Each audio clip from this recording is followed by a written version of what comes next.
Vamos dar continuidade ao estudo do nosso livro, da Gênese, um dos importantes livros da doutrina espírita, faz parte da base da doutrina, esse que tem a figurinha aqui do lado. Vamos pedir o auxílio dos bons espíritos, que sempre ficam felizes ao nos ver, nos instruindo, estudando, principalmente os nossos anjos da guarda, pode ter certeza.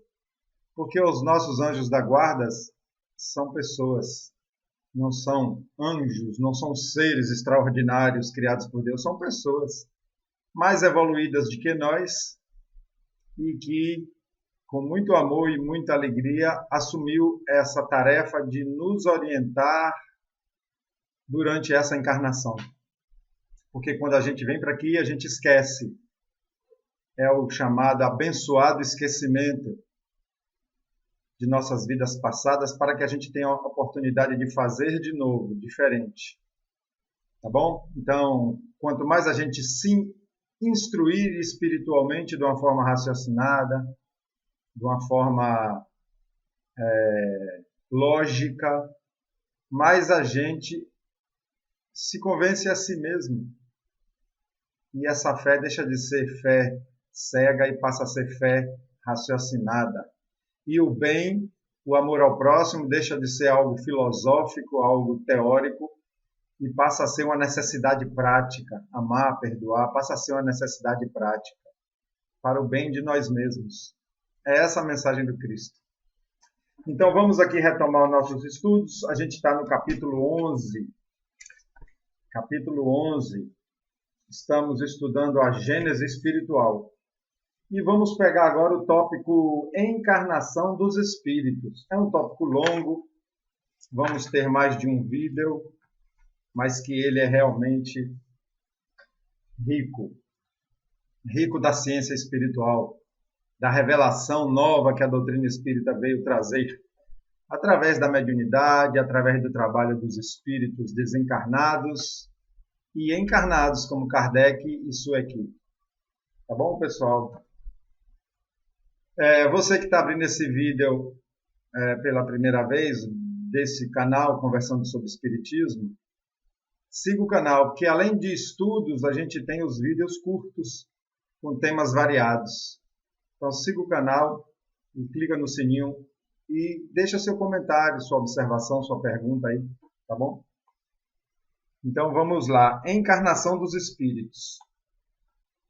O Espiritismo ensina de que maneira se opera a união do espírito com o corpo na encarnação. Pela sua essência espiritual, o espírito é um ser indefinido, abstrato, que não pode ter ação direta sobre a matéria, sendo-lhe indispensável um intermediário, que é um envoltório fluídico, do qual, de certo modo, faz parte integrante dele. É semimaterial esse envoltório, isto é, pertence à matéria pela sua origem e à espiritualidade pela sua natureza etérea. Olha só, o espírito não age diretamente na matéria, ele precisa de ferramentas, de algo intermediário, né? Então, existe um envoltório intermediário, ele é semimaterial, ele tem natureza material e tem natureza espiritual, que chama de envoltório fluídico, que é o nosso perispírito. Então já começa dizendo aí, para o espírito encarnar, para ele se ligar ao corpo material, ele se vale de um intermediário entre o espírito e a matéria. Como toda matéria, ele é extraído do fluido cósmico universal, que, nessa circunstância, sofre uma modificação especial. Esse envoltório denominado perispírito faz de um ser abstrato, do espírito, um ser concreto, definido, apreensível pelo pensamento. Torna-o apto a atuar sobre a matéria tangível, conforme se dá com todos os fluidos imponderáveis, que são, como se sabe, os mais poderosos motores. Então, esse ser que é intangível, que é imponderável, quer dizer, não pode se medir, como é o espírito, ele se torna tangível e ponderável quando ele está revestido do perispírito. Essa palavra foi criada por Kardec. Muitas palavras foram criadas por Allan Kardec, codificador da doutrina, porque ele dizia que para coisas novas, nomes novos. Por isso que ele criou a palavra espiritismo, a palavra perispírito e muitas outras. E tem gente que ainda, por não conhecer, acha que existem várias religiões espíritas. O espiritismo é um só, codificado por Kardec. Ele fala aqui também do fluido cósmico universal, que a gente chama de fluido universal, que é o fluido que preenche todo o universo, é o fluido que é a matéria base de todas as matérias. É a matéria que dá origem a todos os elementos que a gente conhece. Aqueles elementos da tabela periódica, da química. Então, o fluido perispirítico constitui, pois, o traço de união entre o espírito e a matéria. Pronto. Esse fluido perispirítico, que é em si o perispírito, ele é que faz essa união entre o espírito e a matéria. Enquanto aquele se acha unido ao corpo, quer dizer, o perispírito, serve-lhe ele de veículo ao pensamento para transmitir o movimento às diversas partes do organismo, as quais atuam sob a impulsão da sua vontade e para fazer que repercutam no espírito as sensações que os agentes exteriores produzam. Olha bem, a vontade do espírito é lançada através de pulsos elétricos, passa pelo perispírito e chega ao corpo pelo cérebro, pelos neurônios, aqueles pulsos elétricos, e atua no sistema nervoso, fazendo eu falar, fazendo eu movimentar a mão, fazendo com que a vontade do espírito chegue a se manifestar na matéria. E ele fala do inverso, fala das sensações, dos agentes exteriores. Se eu encosto meu braço em uma chapa quente, vai através do sistema nervoso periférico, chega a informação através de pulsos elétricos no meu cérebro, passa pelos neurônios, passa pelo perispírito e chega no espírito. Então, a matéria influencia no espírito por esses caminhos, corpo, perispírito, espírito, e o espírito atua na matéria pelo caminho contrário. É isso que ele quis dizer. Deixa eu achar onde eu parei, eu sempre me perco aqui, já é normal isso. Servem-lhe de fios condutores os nervos, os nervos, sistemas nervosos. Deixa eu lembrar, sistema central, periférico, simpático, autônomo. Me desculpe aí se eu errei. No telégrafo ao fluido elétrico serve de condutor o fio metálico. Então, ele fez uma comparação entre o telégrafo, que o fio condutor são os metálicos, o fio de cobre que a gente conhece. E nesse caso, do espírito para o corpo, são os nervos. Então ele fez essa comparação. Quando o espírito tem de encarnar num corpo humano, em vias de formação, um laço fluídico que mais não é do que uma expansão do seu perispírito. Olha só, tem o perispírito, que é energia, que é fluido, ele se expande e um laço dessa expansão se conecta no gérmen, que é o início da formação do feto, quando o espermatozoide chega no óvulo. O liga ao gérmen, que atrai por uma força irresistível desde o momento da concepção. Uma força irresistível o atrai, porque já há toda uma organização para aquele espírito nascer daquele casal. Ele já se envolveu, ele já planejou, ele já se aproximou. E existem muitas outras coisas, que vai fazer toda a ciência espiritual dessa encarnação. À medida que o germe se desenvolve, o laço se encurta. Sob a influência do princípio vital e material, do germe, o perispírito, que possui certas propriedades da matéria, se une, molécula a molécula, ao corpo em formação, donde o poder dizer-se que o espírito, por intermédio de seus perispíritos, se enraiza, de certa maneira, nesse germe, como uma planta na terra. Quando o germe chega ao seu pleno desenvolvimento, completa é a união. Nasce então o ser para a vida exterior. Ele começou falando aqui pela influência do princípio vital. O princípio vital é um princípio, é uma capacidade que o fluido vital tem de dar vida. Fluido vital tem um princípio vital. Lembra que eu falei? A gasolina tem um princípio de explosão. Se ela ficar parada, ela não explode. Se ela achar um fogo, ela explode. A gasolina tem um princípio de explosão. O fluido vital tem um princípio vital, o princípio de dar vida. Quando ele acha o corpo orgânico, ele se manifesta esse princípio vital. É como a eletricidade. Ela está ali na sua tomada, só em potencial. Quando você coloca ali um ventilador, um liquidificador, ela se manifesta. É assim o princípio vital. Então, ele está falando aqui que o espírito se enraiza molécula a molécula. O perispírito se enraiza no feto, no corpo humano, molécula a molécula. E completa aí a ligação depois que o neném está pronto. Completa, vírgula. Completa a ligação orgânica do perispírito com o corpo.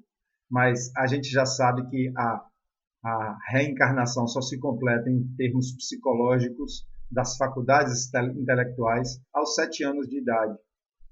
O tempo em que os órgãos daquele corpo vão se desenvolver. O cérebro ainda vai se desenvolver, as pernas, os braços, a fala e tudo mais. Por um efeito contrário à união do perispírito e da matéria carnal, que se efetuara sob a influência do princípio vital do germe, cessa desde que esse princípio vital, deixa de atuar, em consequência da desorganização do corpo. Aqui ele está falando da morte, que não a morte, é o corpo se desorganizando, se desintegrando e voltando seus elementos químicos para a natureza e o espírito se libertando. Mantida que era por uma força atuante, tal união se desfaz logo que essa força deixa de atuar. O princípio vital deixa de atuar, o corpo morre. Morrer é força da nossa linguagem, O corpo deixa de ter a vida orgânica e retorna à natureza. Então, o perispírito se desprende molécula a molécula. Lembra que ele se ligou molécula a molécula? Agora ele se desprende molécula a molécula, conforme se unira. E ao espírito é restituída a liberdade. Olha, sair daqui é uma liberdade, principalmente para quem vai com a consciência em paz. Quem vai nas boas energias, não vai levando ódio, nem vingança, nem remorso, nem apegos fora do normal. Assim, não é a partida do espírito que causa a morte do corpo. É a morte do corpo que determina a partida do espírito. Então, não é a hora que o espírito sai que o corpo perde a vida. É o contrário. É o momento que o corpo perde a vida orgânica, que os laços vão se soltando e o espírito se liberta. Dado que, um instante após a morte, completa é a integração do espírito, que suas faculdades adquirem até maior poder de penetração, ao passo que o princípio de vida se acha extinto do corpo. Então, no instante após a morte, o espírito se integra novamente ao mundo espiritual, e ele tem até maior poder de penetração. Quando o instinto de vida do corpo, quando está extinto a vida do corpo, e o espírito não está mais ligado ao corpo. O Livro dos Espíritos deixa claro que a morte é uma libertação para o espírito. E para quem anda no bem, para quem não tem seus processos pesados de ódio, de vingança, de apegos doentios, a morte é um alívio para o espírito, é uma alegria para o espírito. O Livro dos Espíritos deixa isso muito claro. Dado que um instante após a morte... eu já li essa parte. Estamos aqui no 19º. O Espiritismo, pelos fatos cuja observação ele faculta, dá a conhecer os fenômenos que acompanham essa separação, que às vezes é rápida, fácil, suave e insensível, ao passo que doutras é lenta, laboriosa, horrivelmente penosa, conforme o estado moral do espírito, e pode durar meses inteiros. Olha a comparação que ele fez de uma morte, morte do corpo, de uma separação do espírito em relação ao corpo, né? Na verdade é a separação do espírito com seu perispírito, se separa do corpo. O perispírito acompanha o espírito. Então ele fez a comparação de uma separação rápida, fácil e suave e insensível. Quer dizer, o espírito nem sofre, nem passa por agonias. E ao passo que aqueles em que ainda não tem uma certa evolução moral, que ainda estão muito mergulhados nessas energias pesadas, ela se torna penosa, ele botou horrivelmente penosas. Um espírito que desencarna cheio de ódio, que desencarna com pensamentos de vingança, que desencarna com grandes processos de culpas, de remorsos. Essa separação é mais dolorosa. Principalmente se no momento da morte ele gerar muito ódio, muito sentimento ruim. Mas sempre tem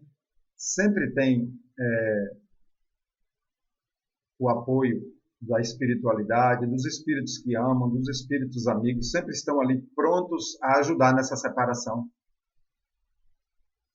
Um fenômeno particular que a observação igualmente assinala, acompanha sempre a encarnação do espírito. Então ele falou muito aqui da desencarnação, né? E eu falo morte do corpo, mas nem o corpo morre, né? O corpo se desmancha e seus elementos químicos voltam para a Terra, nem o corpo morre. A gente fala morte por força da linguagem, né? Então ele já falou aqui bastante, falou sobre a ligação, sobre o desligamento, e agora ele vai fazer um comentário. Eu vou retomar aqui o parágrafo. Um fenômeno particular que a observação igualmente assinala acompanha sempre a encarnação do espírito. Desde que este é apanhado no laço fluídico que o prende ao germe, entra em estado de perturbação, ou seja, de uma confusão mental, como eu falei, da anestesia geral, que aumenta à medida que o laço se aperta, perdendo o espírito nos últimos momentos toda a consciência de si próprio, de sorte que jamais presencia seu nascimento. Então, o espírito jamais presencia o nascimento daquele bebê, daquele corpo que ele se ligou. Ele não presencia, nunca. Por quê?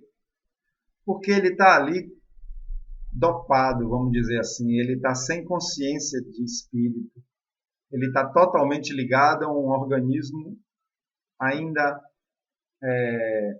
sem desenvolvimento, um bebezinho, então ele está todo ligado ali, inconsciente, como quem está numa anestesia geral, então ele nunca vê o nascimento, o próprio nascimento. Quando a criança respira, começa o espírito a recobrar as faculdades, que se desenvolve à proporção que se formam e consolidam os órgãos que lhe hão de servir às manifestações. Então, quando a criança nasce, respira, ele começa a recobrar a faculdade, mas aí já mergulhado na vibração, na realidade de encarnado, na realidade da Terra. E à medida que os órgãos vão se desenvolvendo, essa faculdade vai se desenvolvendo também. Lembra que eu fiz a observação que se completa aos 7 anos? Então aí ele começa a recobrar, a ganhar capacidade de inteligência, ganhar capacidade de movimento. Aos poucos, existe esse número teórico de 7 anos de idade, se desliga totalmente de lá. Por isso é comum dizer-se que as criancinhas veem seus avós que já desencarnaram, dizem que estão vendo Deus, dizem que estão vendo um bicho, a depender do que ele está vendo no mundo espiritual. Um bebezinho, uma criancinha de 1, 2, 3 anos, ela facilmente vê, está em contato com o mundo espiritual. Eu acredito que é até por isso que elas dormem muito, porque ao dormir está mais em contato direto. Mas, ao mesmo tempo que o espírito recobra a consciência de si mesmo, perde a lembrança do seu passado. Vai recobrando a consciência de si mesmo, vai se percebendo e esquecendo o passado, vidas passadas, sem perder as faculdades, as qualidades e as aptidões anteriormente adquiridas.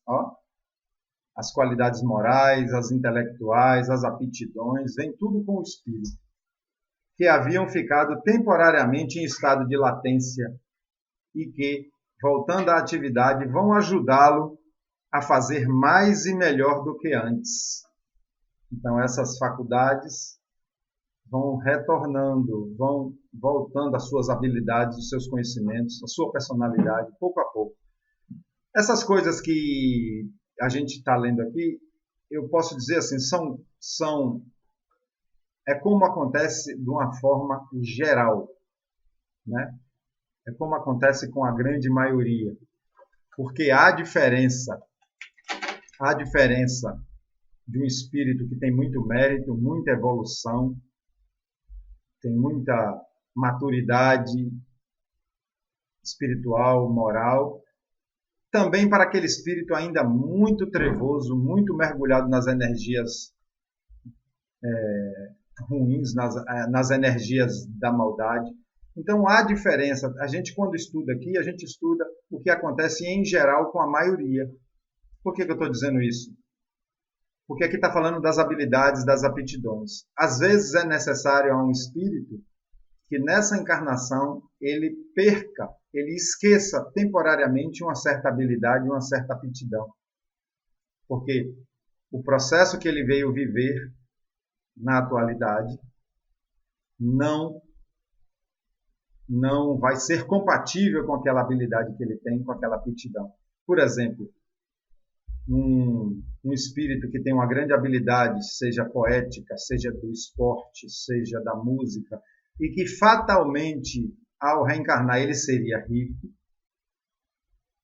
mas que ele precisa passar nessa encarnação uma experiência de miséria, essa habilidade dele é bloqueada temporariamente, para que ele não se desenvolva dessa forma, para que o seu plano reencarnatório possa ser seguido. Só foi um exemplo. Então, ele renasce qual se fizera pelo seu trabalho anterior. O seu renascimento lhe é um novo ponto de partida, um novo degrau a subir. Ainda aí, né, esse aí é no esquecimento do passado, ainda aí, a bondade do Criador se manifesta, porquanto, adicionada aos amargores de uma nova existência, a lembrança, muitas vezes aflitiva e humilhante do passado, poderia perturbá-lo e lhe criar embaraços. Olha porque o esquecimento. Olha porque o esquecimento, e a gente chama de bendito, abençoado esquecimento. Porque muitas vezes as experiências da vida passada dele vai ser para ele uma perturbação aqui. Então, esquece para que ele tenha a possibilidade de fazer tudo de novo, de fazer tudo com a nova moral, com a nova postura, com a nova imagem, com a nova oportunidade. Porque se ao reencarnar ele lembrasse, por exemplo, que ele foi um inimigo do próprio filho, ou então que ele foi um cruel carrasco de muita gente, aquilo ia perturbar essa nova vida dele. Ele nunca ia poder se ver como uma boa pessoa, mesmo que ele queira ser uma boa pessoa, ele ia ser marcado por aquelas lembranças. Então é melhor que ele esqueça. Agora, voltando a falar de que essas coisas são para uma grande maioria, né, de uma forma geral, há espíritos que lembram de suas vidas passadas. Lembram quem foi, lembram o que fez, por mérito, por maturidade. Porque quanto mais maduro, mais mérito, mais possibilidades. Então tem espíritos, né, como Divaldo Franco, como José Medrado, como Adenauer Novaes e muitos outros, que sabem perfeitamente quem foi na vida passada e na vida anterior à passada, e qual é o seu projeto, qual é a sua principal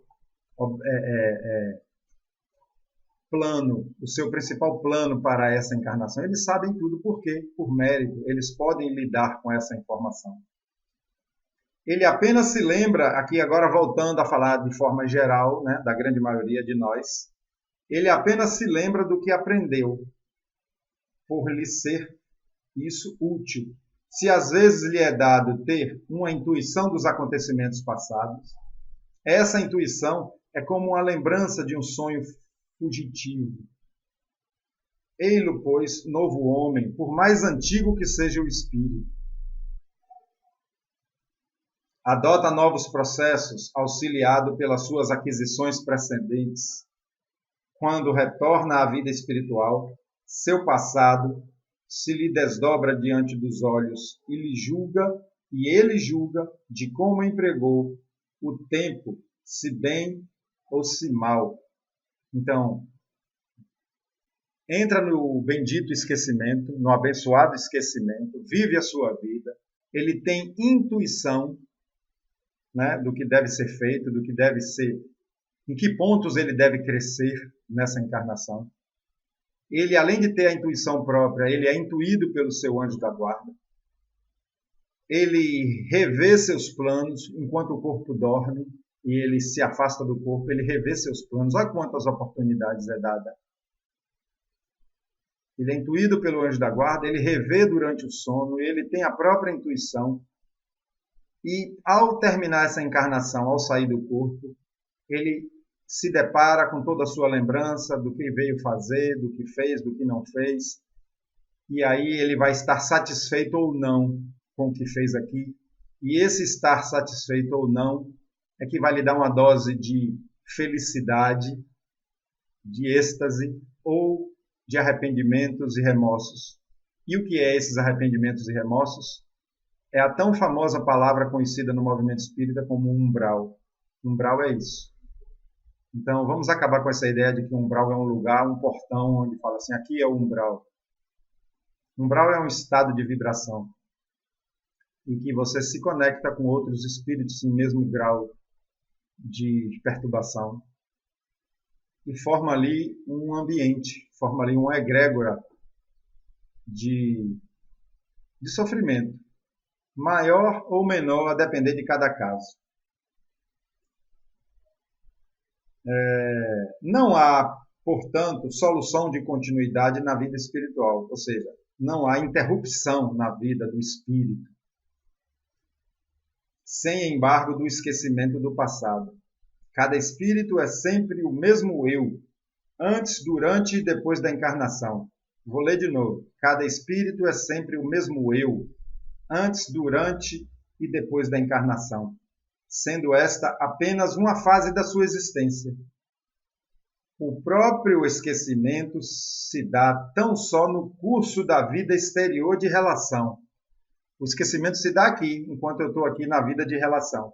Durante o sono, desprendido em parte dos liames carnais, restituído à liberdade e à vida espiritual, o espírito se lembra, pois que, então, já não tem a visão tão obscurecida pela matéria. Foi o que eu comentei sobre o sono. Durante o sono, o espírito se descola do corpo, vai estar no mundo espiritual, fazendo e buscando aquilo que ele considera prioridade no momento, o que ele está mais buscando no momento. E é uma oportunidade dele lembrar do que veio fazer aqui, do que deve mais fazer aqui. Esse assunto ele é, ao mesmo tempo, fascinante e complexo. Então, se você quiser deixar seu comentário, quiser deixar pergunta aí, a gente comenta no próximo vídeo. E, a depender da quantidade, a gente pode fazer um vídeo só para essas dúvidas. Tá bom? Um grande abraço a todos e até o nosso próximo vídeo, dando continuidade ainda sobre a encarnação. Um abraço e até a próxima.